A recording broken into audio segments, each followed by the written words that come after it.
I think we will begin. So hello and welcome to the Winter Virtual Conference sponsored by Wisconsin Literacy. I'm Marcia Connett. I'm the Southeast Regional Consultant. Wisconsin Literacy is a nonprofit statewide coalition of 70 literacy agencies. We strengthen literacy statewide through expert trainings, personalized consultation, health literacy, workforce connections, and advocacy. I'm very pleased to introduce our presenter, Michael Matos, and his presentation, Turning Math Skills into Job Skills, and how that relates to financial literacy. Michael is the Education Technology Director at Chicago Citywide Literacy Coalition and our Region 3 representative on the COABE board. His combined experience includes 7 years with CPS as a high school teacher and an additional 20 years as an adult education teacher and administrator. He taught 5 subjects in ABE GED instruction, all levels of ESL, and was an administrator at Adult Education Community Center. Please welcome Michael. It's all yours. Thank you so much, Marcia. Hello, everyone. In the chat, I'm going to start you off here. Let's see. So if you can, please introduce yourself, say hello with your name, your organization. I've got 3 links in there that I would love for you to open them up now, save them, the tab, and then go back to it later and you can check things out. One is probably going to be, we're going to work with as we go through this presentation. The first one that I have here is the actual resources. So this is, sorry, the first one is the presentation. So this is the actual presentation that I have, that you have right in front of you here. You could open it up and look through it as we're going along, or later. All the links are there and everything else that you'll see as we go through this. The next link that I have is the resource page that we have put together, and I will go into that and show you that a little bit more. And then the last one that I have there for now is a link to our Jamboard piece, which I will have some activities there where you can stay engaged with the Jamboard. And I will be bringing all these up as we go along. So thank you all very much again for being here. My name is Michael Matos. And the last resource that I have is my email that I use for sharing documents and activities that are just a little more than just one link. It's a variety of activities, things that you might need to put together. So that is my doc sharing email. So please, if you're interested, as I go through this presentation and more of these activities, please reach out to me. I know what it's for. If you send me an email, obviously those links, you'll get access to all that information. All right, so here we go. So, and I did not mention that I have QR codes, so you could also take your phone, right, and just take a picture of the QR code, and it will open it up on your phone if you just don't want to open it up on the device that you currently are using for the presentation. So you can do that as well for the resources and the presentation, and that as well for our Jamboard piece here that we have. I tried to make links also easy for you to type in and try to remember there. Most of these are bit.ly shortened addresses. So we have the this one here at bit.ly/jam math skills, and this is our Jamboard. So I'm going to go first back to our resource page, and I'm going to open that up real quick. And what I'll do is I'll open it up directly from the chat so you can see that it is working in the chat.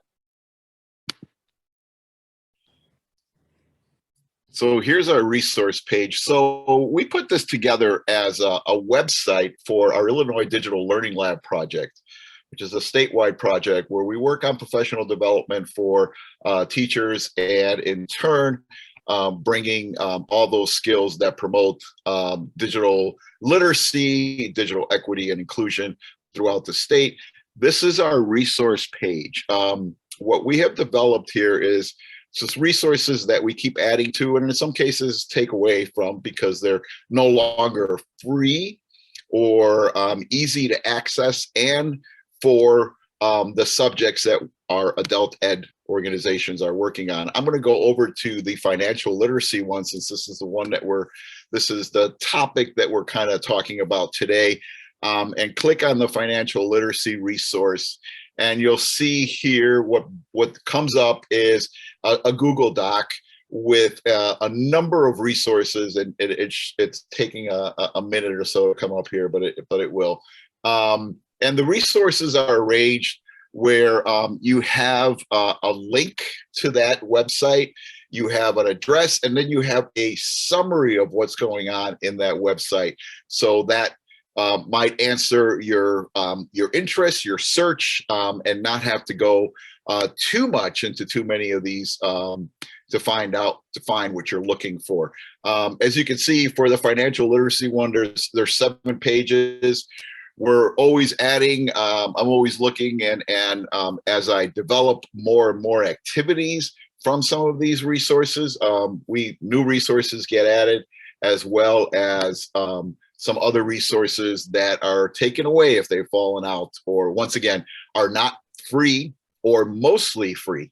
Okay, so keep that in mind. That's why those resources are there. Just looking at some of the other resources that you might find on here, many of our participants in our project, and many that visit this site, also go into the Crowd Ed Learning site, which is a digital skills library. We help to put some of these resources into this digital skills library. This Crowd Ed Learning has grown quite a bit. It is now part of World Ed. So there's a lot of other things being added to this. So just another great resource to check out. As well as many of the activities that our instructors throughout the state have shared through this project, the Illinois Digital Learning Lab, and they're free to use. As you can see here, we're constantly adding more of these as we get them in and evaluate them and so on.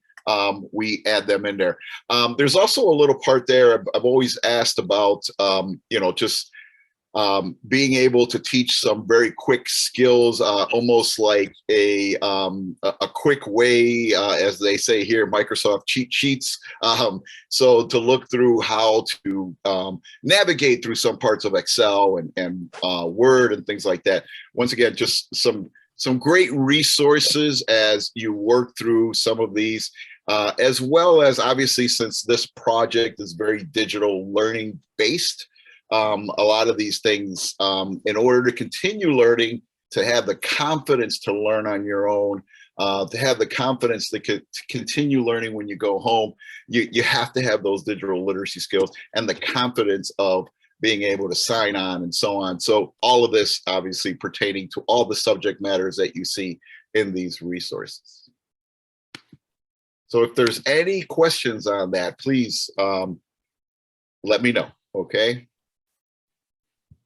All right, I'm going to go back to my presentation here, and I'm going to bring you over to our Jamboard. So once again, if you have your phone, right, you can take a picture of the QR code here, or you can just go open up a new tab and go ahead and put in there bit.ly/jam math skills all together. Don't worry about the uppercase or lowercase. It's all lowercase if you like. It's not case sensitive. So go ahead and do that. And I'm going to open the Jamboard here. I'm going to give you just a couple of seconds here so you can, if you need to take a picture of that QR code. And please let me know in the chat if you're having any type of difficulty, because the link is also in the chat for this Jam math skills. All right, so I'm going to open it up here.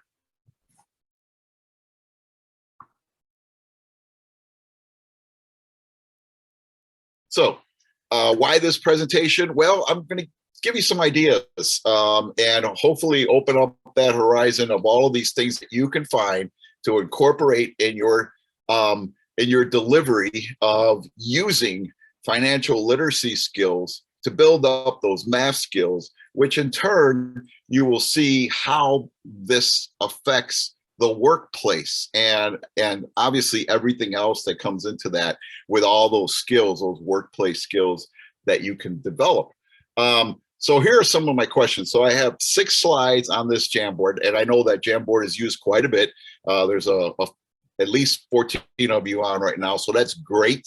I just real quick, if you want to answer on the Jamboard, if you look on the left there of your toolbar, you've got a writing utensil where you can write. You have an eraser, obviously. There you go. And you have your pointer, and you have your sticky notes, which is some of the many what many choose to respond. Many of my learners choose to respond. There's also pictures that you can bring in. You can bring in pictures from your Google Drive, your Google Images, your from your computer, from anything you have attached through a USB, anything like that. This Jamboard is a Google product. However, it does leave that possibility to bring in whatever you like. You can even take a picture, and this is something that many instructors use just to have the students introduce themselves. So you could take a quick picture of yourself and post it, and I'll do that real quick just to show you that.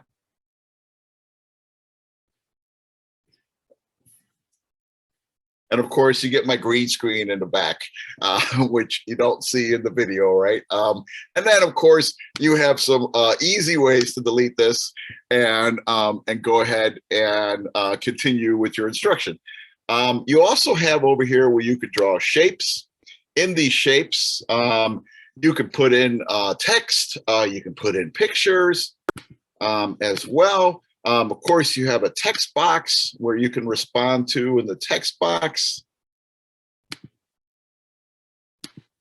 And you also have a pointer, a laser pointer. So you can basically bring around and point. It does not leave a permanent mark there. It's just a laser. It's just to draw attention to an area, and then that goes away. All right. So once again, if there's any questions on this, if you haven't been able to open it yet, please let me know. But what I'd like to go over some of these questions real quick, and then I'd like you to, as we go through the presentation, you can stay on this. You can go back and forth and answer some of these questions as we go on. So the first question, what are some financial questions that our learners might ask? Now, maybe you haven't been asked these questions, but maybe you're starting to bring in more financial literacy into your math.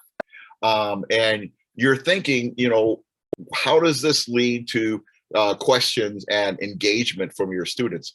So go ahead and let me start seeing some responses in that one. I'm going to go over to the next question. Can you please name financial literacy resources that you use? So that's websites, apps, or other platforms. And of course, remember that many of your math websites and many of your math resources might have a lot of this built in. Michael? Yes. Michael, excuse me, but one of our participants says Jamboard says view only for me. Oh, okay. Well, here, I'll do this right on the screen here to make sure everybody has a link. Let's make sure that everybody has editing.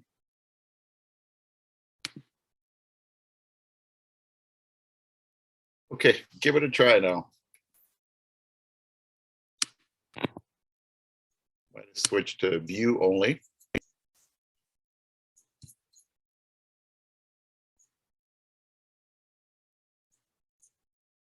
Okay, let's see some people writing on there. Okay, great. Yep, and Cool. they said it works if you refresh.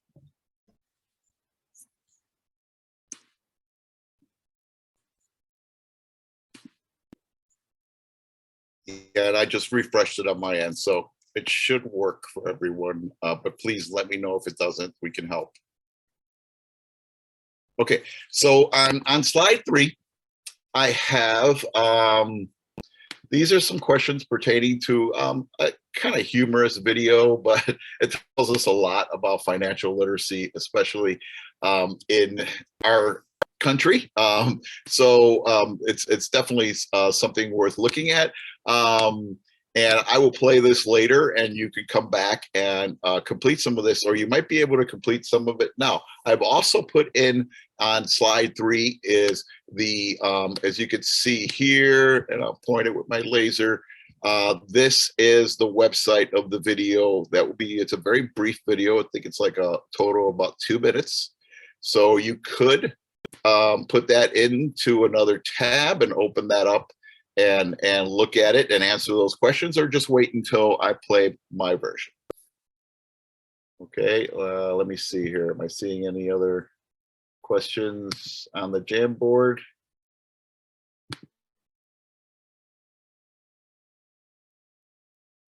Okay, great. It looks like everyone is on. So I'm going to go back to my presentation, but please let me know throughout if you're having, or if you just joined us and you need some help getting on the Jamboard or any of the other resources that I pointed out. Okay, great. I'm going to come back to the video as I go into my financial literacy part of this.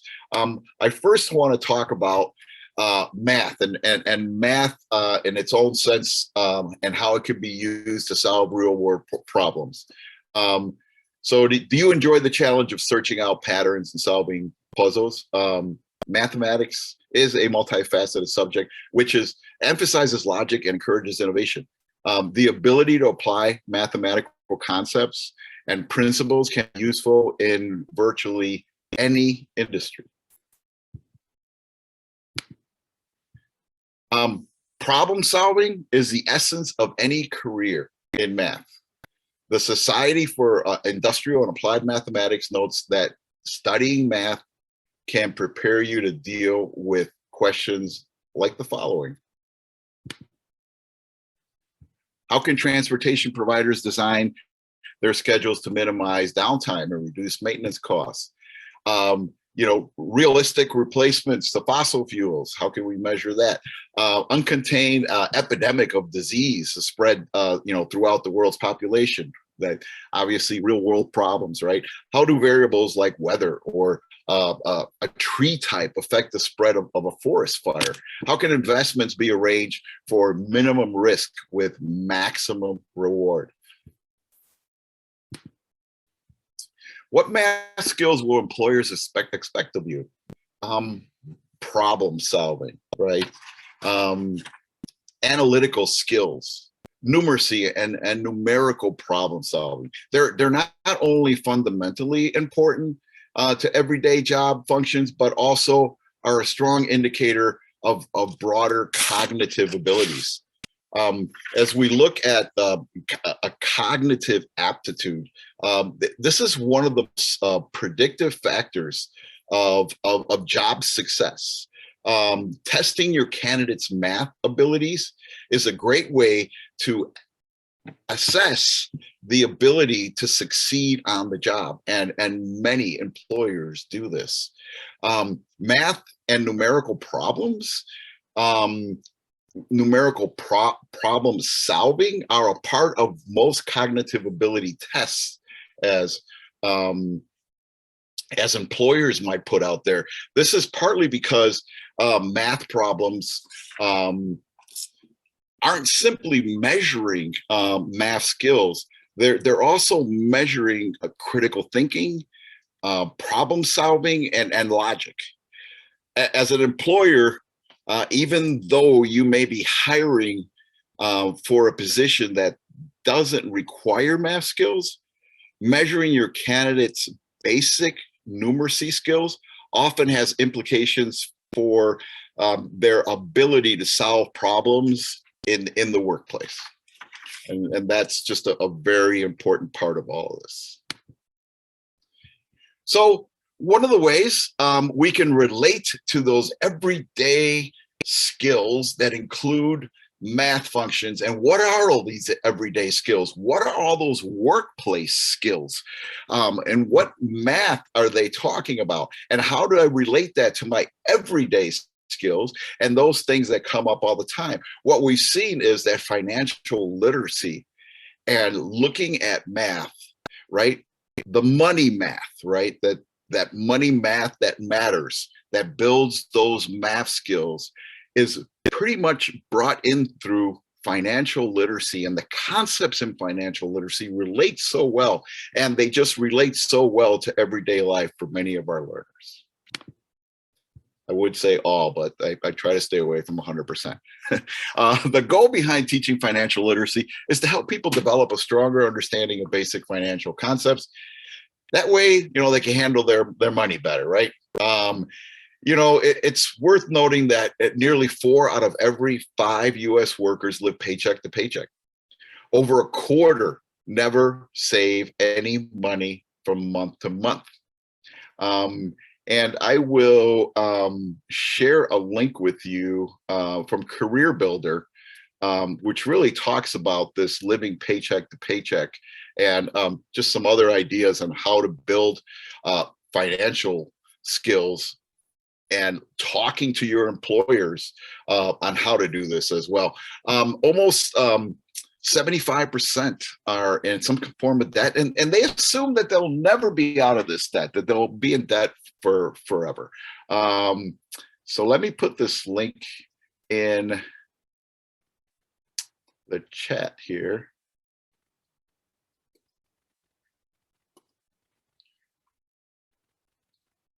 So there's the link to the chat on the Career Builder, and talking about living paycheck to paycheck.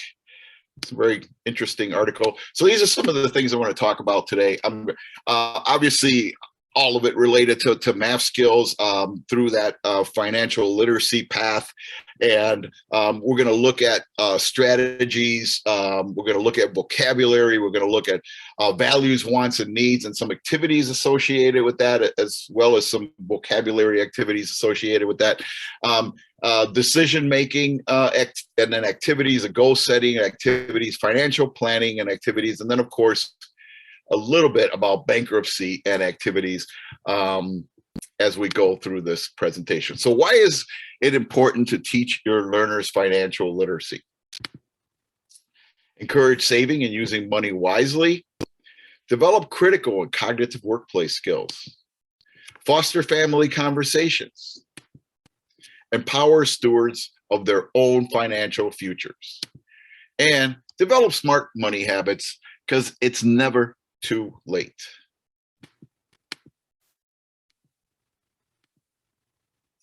I look at some of the leading national financial organizations and some of their published material, and just look at some of their financial literacy tips.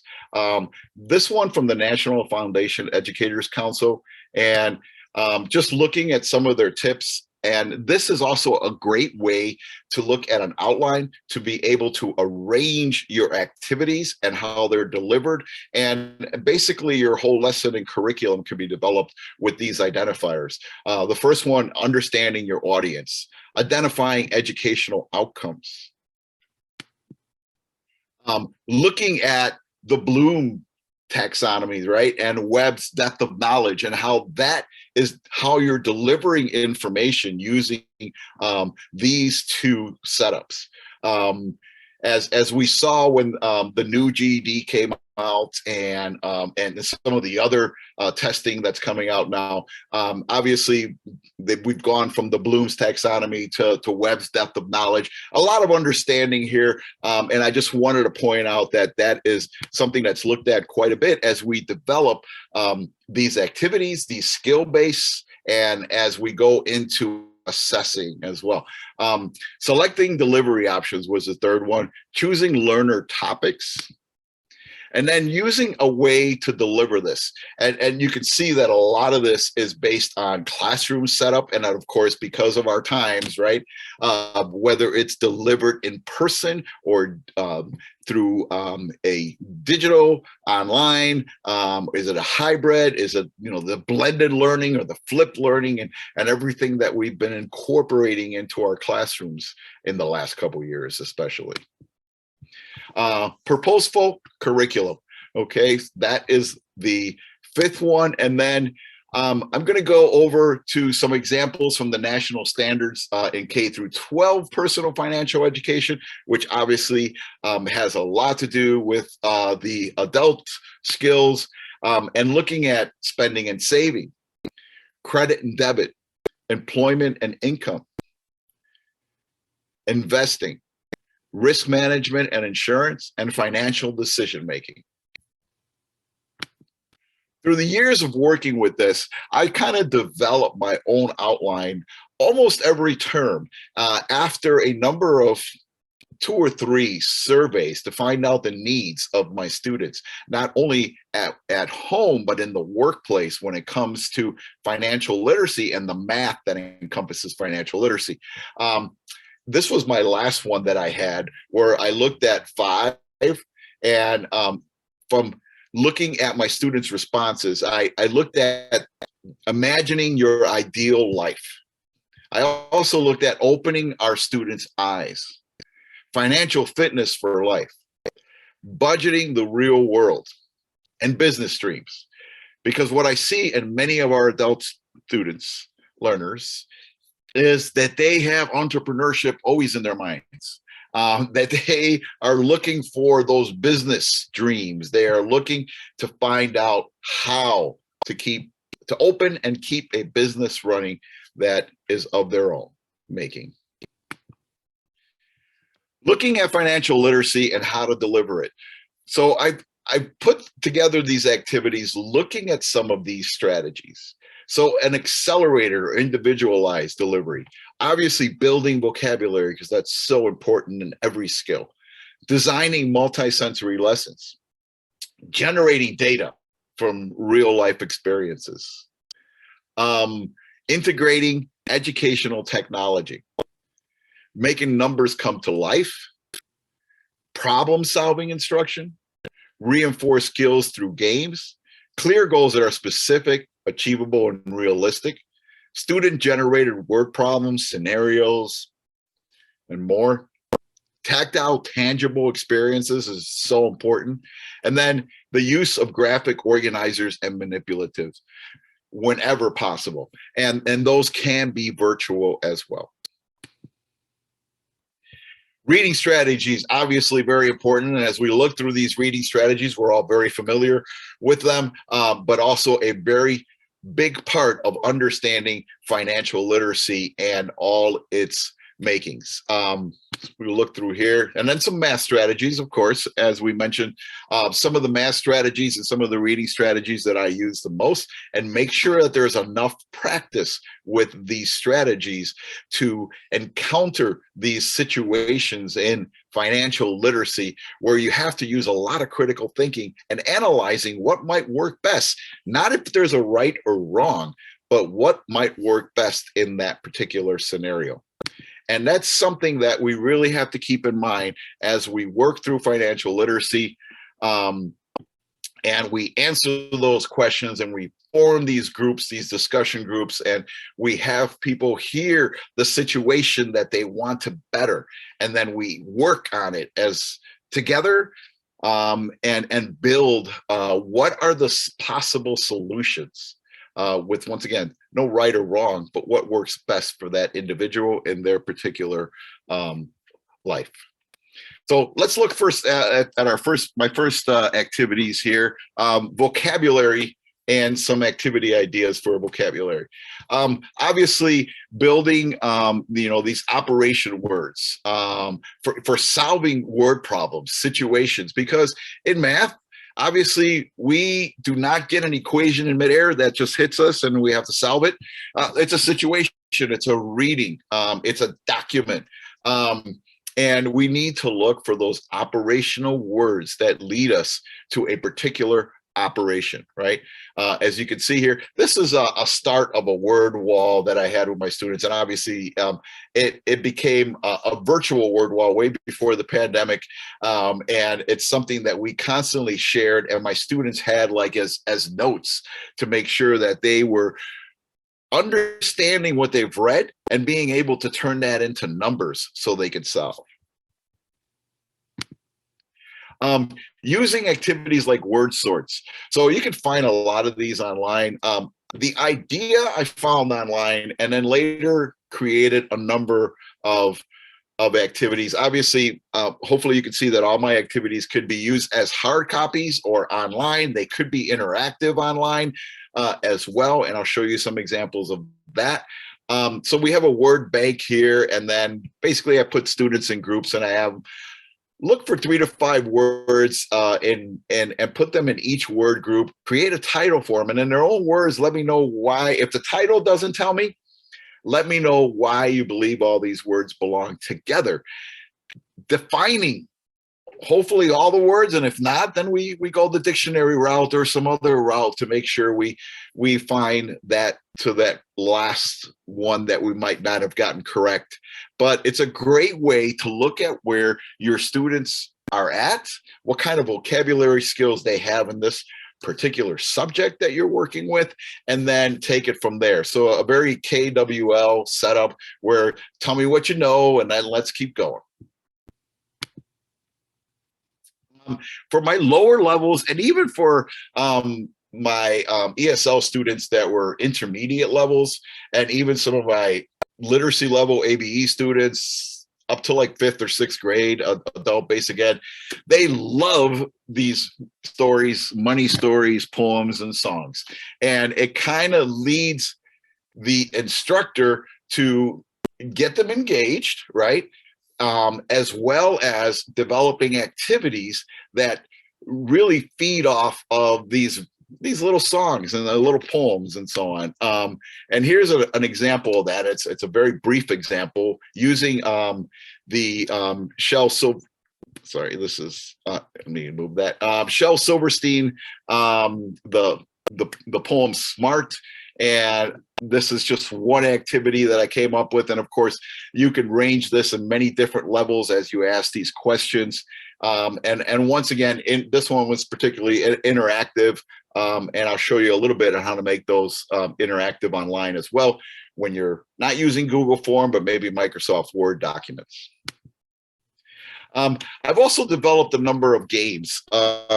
This one is money idioms and metaphors. And this works once again with some of the same levels that I mentioned. This particular game, these are cards. We turn the cards upside down, and the cards are chosen in a group, and people talk about what they think this means, leading to some very interesting financial literacy discussions, even with some of the lowest level students, which just really brings the discussion to a head. And then you can start to bring in more information and other activities that feed off of this. And as I mentioned earlier with my email address, you can find this activity with a number. There's actually another 12 of these money idioms and metaphors, and you can print these out and make them into cards pretty easily, add some of your own, just using the idea. And as you can see, the students have the card they drew, that the cards do have a number. You may not have seen on that, it's on the other side. And then the idiom and metaphor description, and maybe some of the conversation could also be captured. Another great vocabulary builder is the financial literacy games that are out there. Edutopia.org, back in, I believe towards the end of 2020, they put out a number of financial literacy games. Actually, it was their 10 top financial literacy games that are out there. Now, I'm gonna put the link in the chat, but I also am going to show you the Google form that I created from this finding. Let me I'm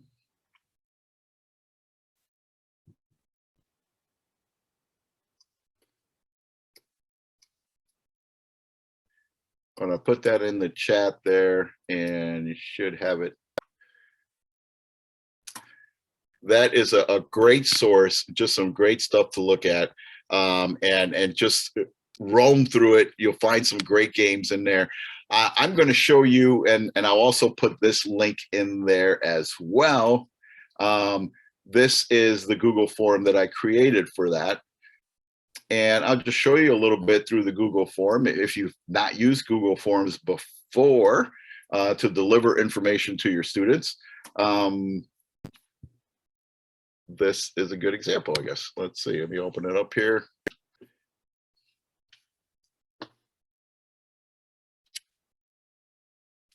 So just an example, of course. So here's my Google form. So as I look through this, I obviously start my students working out with this particular site, looking at this site that's called Payback. I've got the link in there. It lets you know what's going on in the site, and then I ask them to complete an activity or read something and then complete an activity, and then come back to the form and put in your answer.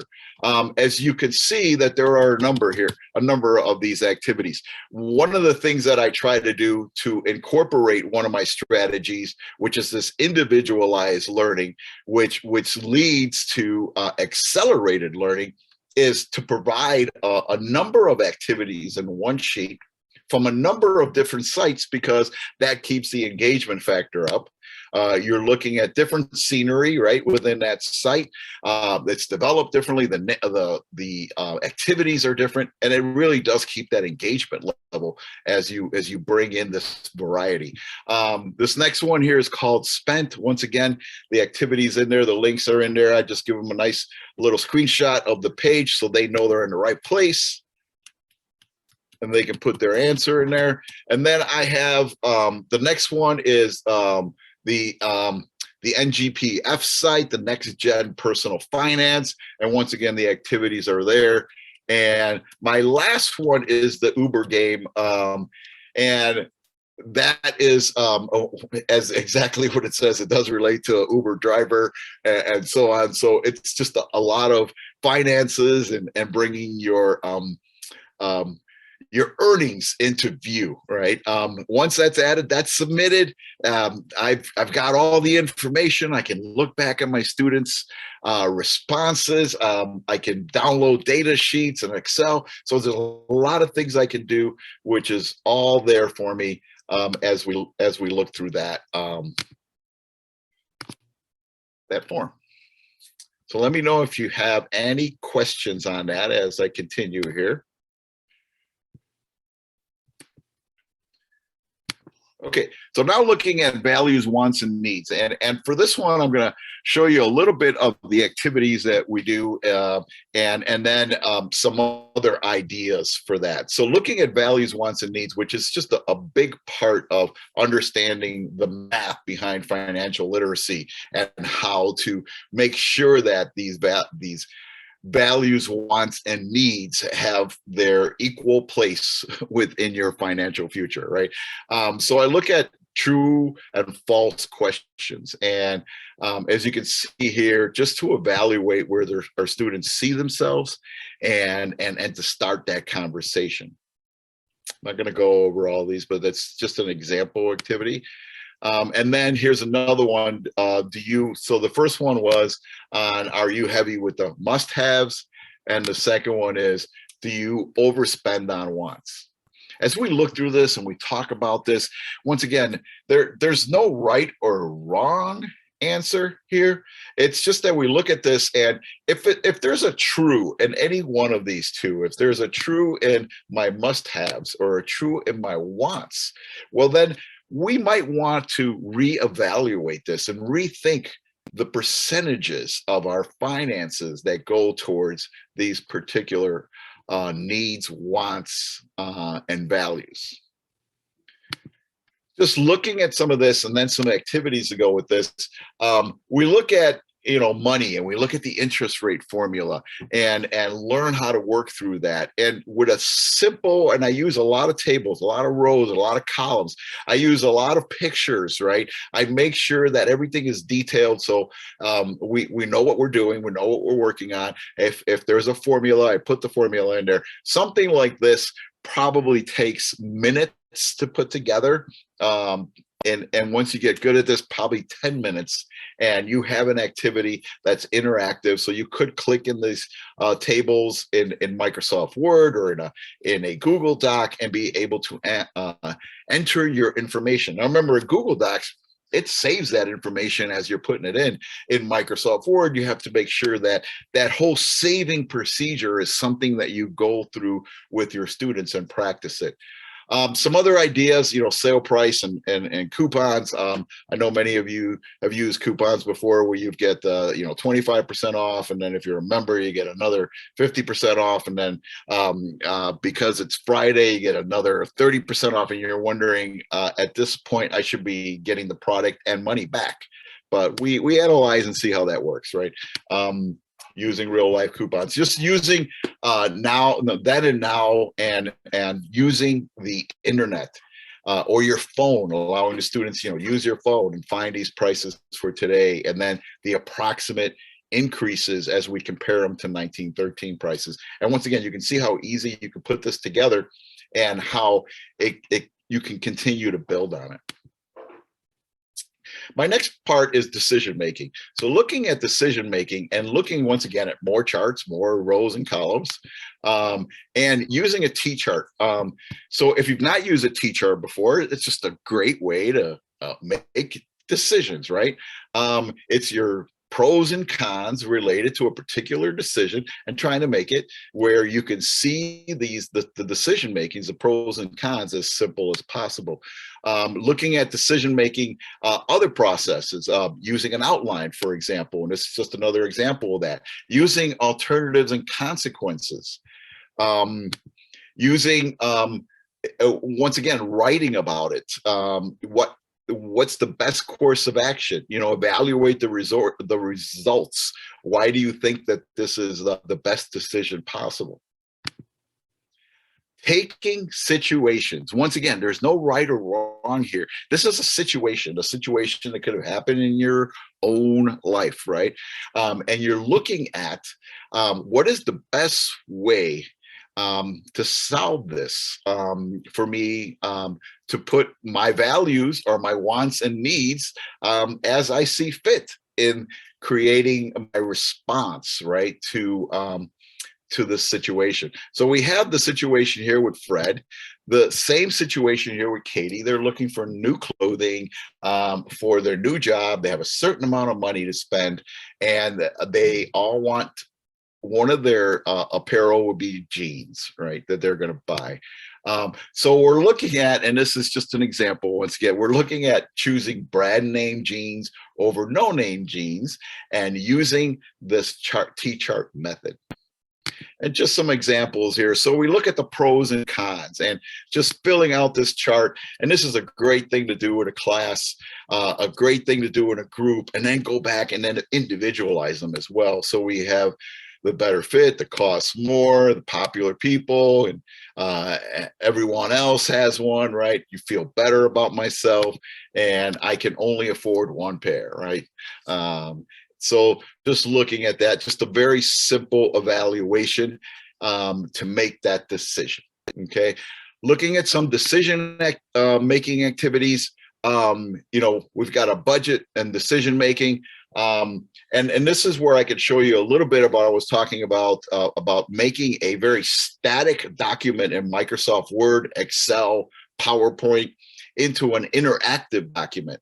So Excel or Microsoft Word or PowerPoint has a tab called the Developer tab, and sometimes you have to go into File and open it up because it doesn't come pre-opened. anymore. And you can build these interactive. So for example, where it says click here to enter text, I would click there and I'm able to enter the text where it doesn't go anywhere but inside that text box. It doesn't move any of my other listings, like sometimes some responses might do that. And then I'll show you some of the other examples as we go through this. You can add drop down arrows. You can add radio buttons where you can click in them. You can add boxes where you can add a check mark, making that static document interactive in Microsoft Word, Excel, or PowerPoint. And it's not coding. It's very easy to use. It's not HTML or anything like that. You could go that far if you like, but really just to build in this very simple interactive features, it takes minutes. And once you get the hang of it, you can create these activities in minutes. Looking at fixed expenses and flexible expenses, just a very much everyday life skill. The fixed expenses and the flexible expenses are going to be different for every single person. What I do is I once again have a deck of cards that I developed with a number of different graphics on it and what it is. So for example, laundry is, you'll have a picture there, obviously, of a laundromat or whatever. And then that's the card you choose. So is laundry a flexible expense or a fixed expense? And then you explain why. And that's what you're thinking. Once again, there's no right or wrong. Looking at annual percentage rates and being able to pick a product, put it in that box, for example, and then figuring out the cost of that product with that particular annual percentage rate. I add a lot to this project, to this particular activity. I bring in those fake credit cards that you get in the mail. I keep those, and I keep the credit card insert, because from that credit card insert, I get the annual percentage rate, right? But I can also build in some scenarios. I can give one of these cards, a card each to each student. It doesn't matter if they lose the card, but I know which card it is that Johnny got. And I also know what are the annual percentages and all the other stipulations that are on that particular card from the card insert, which of course I share with the student. So there's a lot that could be done here with material, hands-on material you can find online, because you could find a lot of these online. Looking at budget scenarios, once again, no right or wrong, but how do we figure the best path? And so you can find a lot of these. You can create these. You can have your students create their own, like writing their own word problem, and thinking on how to do that. Looking at $1,000 that you get tax-free, what are you going to do with it? In this case, you're drawing it, or bringing in pictures from the internet and putting them into the circle. Just looking at surveys and how can I bring in these surveys and what I know about how my learner uses finances, and once again, and that helps me to build on the activities and even individualize them, as you can see here. Once again, this one was put together with the developer tab in Microsoft, and all those boxes there are interactive. You know, some of these goals, where are you going, and looking at short-term goals and long-term goals, whether you agree with certain things and so on. Looking at another activity that my students enjoy so much, which is the minimum payment trap. Looking at you know, what your credit cards want you to have, which is this one up here, right? Paying the most for the longest amount of time, and just adding that $5, that extra payment, right? Look at the difference, and there's so many activities that you can create with this, and obviously tailor it to your students' needs, their wants, their values, and so on. Looking at payday loans and how costly that can be, as you're explaining it and bringing in graphs and so on, and your examples, you know, bringing in something for your students to use, a scenario, and putting that together. We also look at housing and different places to live, because obviously housing is a big part of this and your financial future. I created another Google form in the housing, and once again, just looking at I have my students pick from these five from these five places what they would like to live or where they see themselves living now because of their certain circumstances. Of course, we have the house, we have the mobile home, all the way down to condos and apartments and so on. And then we choose that as, you know, which one we want or rate it. We write a paragraph explaining our reasons for our choice, our best choice, our least choice, as we work through this, and then we look at a scenario and write a paragraph on that, why we chose rent or buy after reading the scenario as well. And we look at a few of those. Once again, just another example, keeping everyone engaged in that particular theme of housing, renting, or buying.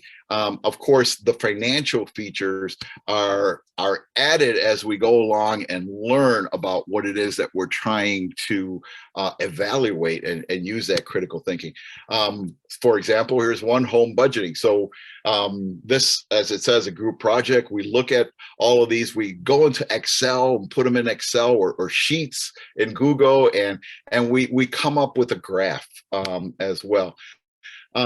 Looking at goal setting, and I talked a little bit about goal setting, you know, what is a goal? And we look at that, we evaluate that. We look at, of course, SMART goals, and, you know, that's specific, measurable, attainable, realistic, and time limited. As we start to develop these goals, we work with our learners to develop with these goals. We look at short-term goals, we look at long-term goals. And this, you know, this will vary among those resources that the individual learners have. As we go through goal setting, just some activities, and once again, a lot of other surveys.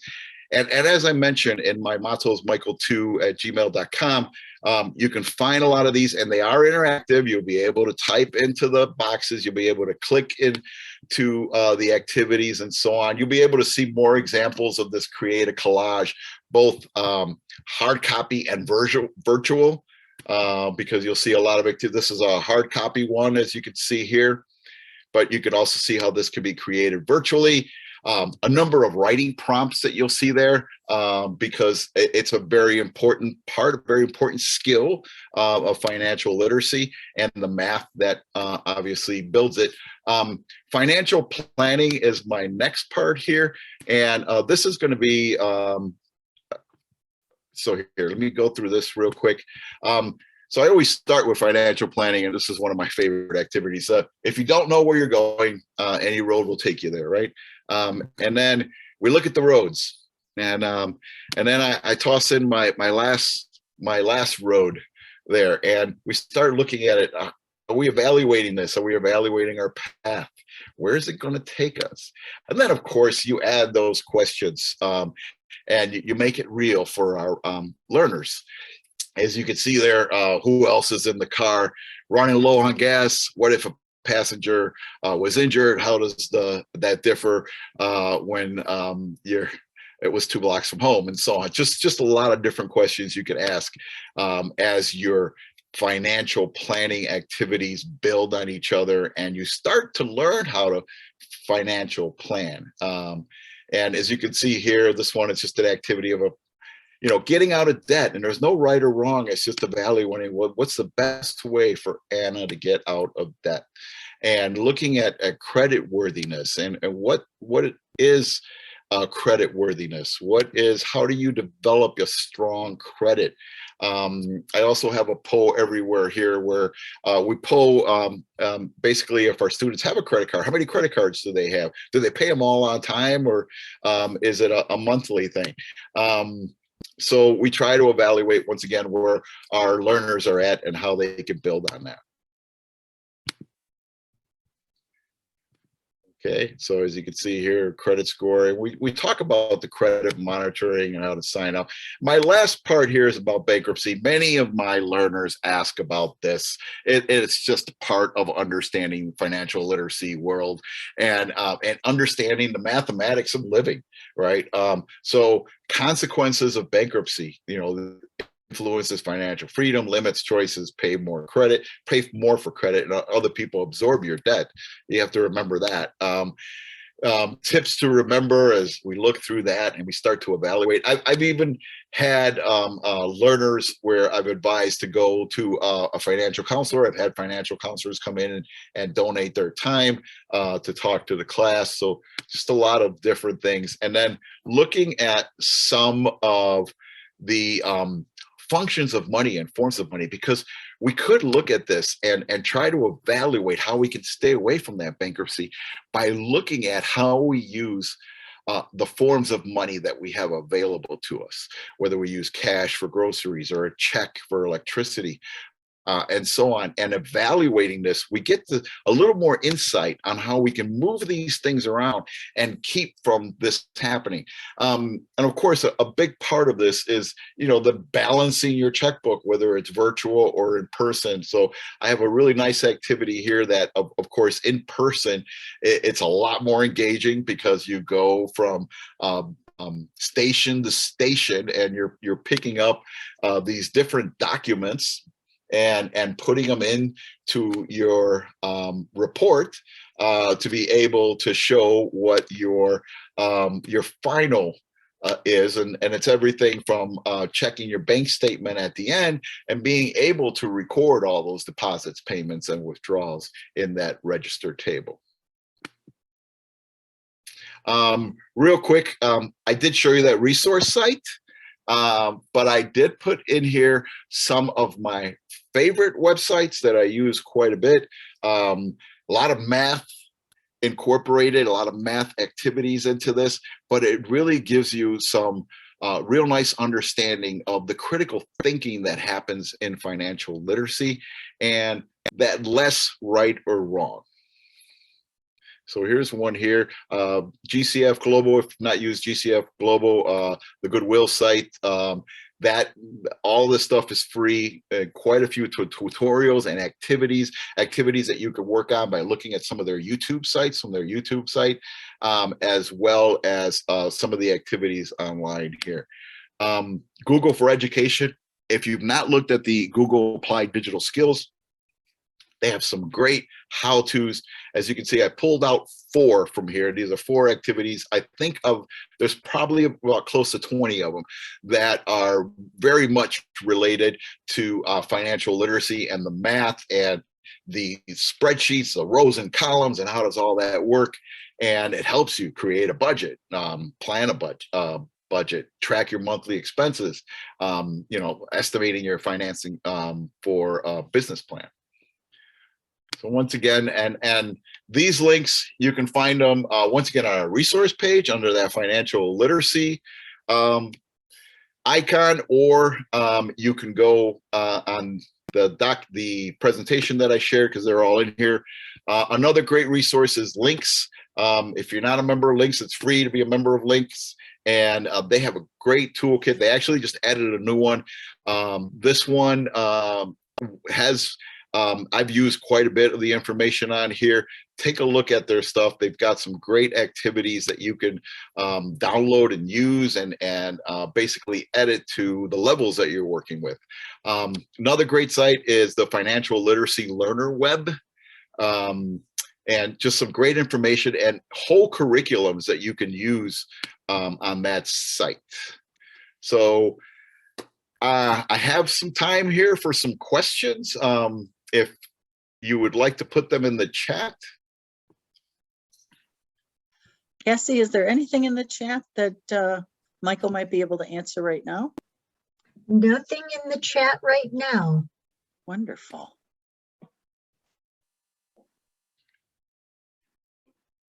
I think you did such an amazing job. People don't have questions, Michael. This was so full of information. Oh my gosh, thank you so very much. Just a ton of great stuff to walk away with and put right into practice. So thank you. I did give you the link to the video I was going to show. I didn't show it, but it's in the link. I've seen that a number of you have put responses in the Jamboard, so that's great. continue to, the Jamboard will be open indefinitely, so you can continue to put information on there and take a look at the video. Once again, it was just to shine a little bit of light on what's going on in financial literacy. Oh my goodness, yes. Well, thank you. Thank you again, Michael. And thanks to all of you for attending this session today, sponsored by Wisconsin Literacy. Be sure to join us tomorrow for how to use social media and Canva for recruitment. That's at 10 o'clock tomorrow morning, and there's still time to register for this very useful and very fun interactive session. Also watch for an evaluation form, a survey coming to you today. It will be in your email. Please take a few minutes to tell us what you thought. And if you enjoyed today's presentation, be sure to join us for the Big Share on March 1st. It's a day of online giving that allows Wisconsin Literacy to offer just this kind of programming. Also note the upcoming events that you see on your screen. February 17th, the Wisconsin Health Literacy Vaccine Community Outreach Sub-Award Information Session. So if you'd like to be involved in that, definitely join us that day.